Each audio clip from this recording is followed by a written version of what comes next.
Hello बच्चों, good morning. हमारा third lesson जिसका नाम था पृथ्वी की गतियाँ कंप्लीट हो चुका है। आज है हमारा फोर्थ लेसन जिसका नाम है मानचित्र। तो सबसे पहला क्वेश्चन है कि मानचित्र होता क्या है, यानी मानचित्र किसे कहते हैं।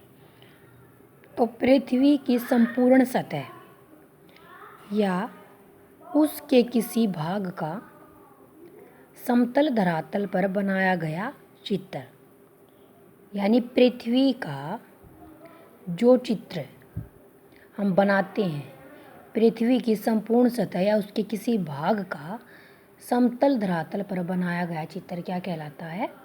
मानचित्र। मानचित्र कितने प्रकार के होते हैं? मानचित्र 3 प्रकार के होते हैं। एक होते हैं भौतिक, एक राजनीतिक और तीसरा है थीमेटिक। नेक्स्ट क्वेश्चन है कि मानचित्र के 3 घटक कौन से हैं, यानी मानचित्र जब बनाते हैं तो उनके अंदर कौन कौन सी चीज़ें हैं जिन पर विशेष ध्यान दिया जाता है। एक होती है दूरी, दूसरी होती है दिशा यानी डायरेक्शन, और तीसरा होते हैं प्रतीक यानी चिन्ह।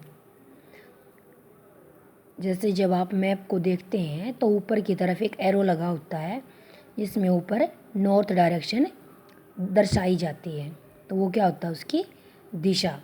प्रतीक जैसे अगर घास है तो उसके लिए ग्रीन कलर, अगर पानी है उसके लिए ब्लू कलर। इस प्रकार से प्रतीक होते हैं जिससे हम पहचान लेते हैं कि मानचित्र के अंदर क्या शो किया गया है।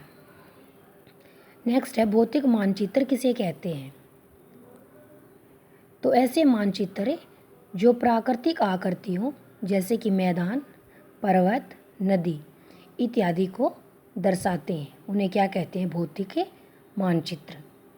यानी ऐसे मानचित्र जिनमें हमें मैदान, पर्वत, नदी इनके बारे में दर्शाया जाता है, उन्हें हम भौतिक मानचित्र कहते हैं।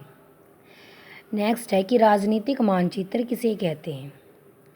तो राज्यों, नगरों, शहरों तथा गांव और विश्व के विभिन्न देशों व राज्यों और उनकी सीमाओं को जिन मानचित्रों के द्वारा दर्शाया जाता है उन्हें क्या कहते हैं? राजनीतिक मानचित्र कहते हैं। राज्यों, नगरों, शहरों, गांव और विश्व के जितने भी देश हैं उन देशों के राज्य, उनकी सीमाओं को जिस मानचित्र के द्वारा दर्शाते हैं उसे कहते हैं राजनीतिक मानचित्र। तो ये है हमारे फोर्थ लेसन के कुछ क्वेश्चन जो आपको अच्छे से लर्न और राइट करने हैं। Thank you.